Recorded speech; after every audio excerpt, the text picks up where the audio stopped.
لوگ نسلیں روکنا شروع کر دی ہیں اس بیس پہ کہ بیٹی پیدا نہ ہو جائے. آپ مجھے بتاؤ 3-3 4-4 بیٹیاں آپ کو ملیں گی اس لیے نہیں ہے کہ اپنے شوق سے پیدا کی ہیں, یہ بیٹے کی لالچ میں پیدا کی ہیں. ورنہ کسی کو پہلے سے پتا چل جائے نا میری 4 بیٹیاں ہوں گی, شادی نہ کرے وہ.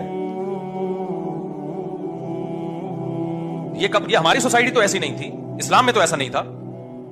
میں ایسے لوگوں سے ملا ہوں 24 بیٹیاں ہیں, 4 بیویاں 24 بیٹیاں, ذرا بھی باپ کی پیشانی پہ لکیر نہیں ہے, کیونکہ سوسائٹی میں 2-2 3-3 شادیوں کا رواج ہے. ان کو پتا ہے یار کوئی مسئلہ ہی نہیں ہے, وہاں لڑکیاں کب پڑ گئی ہیں.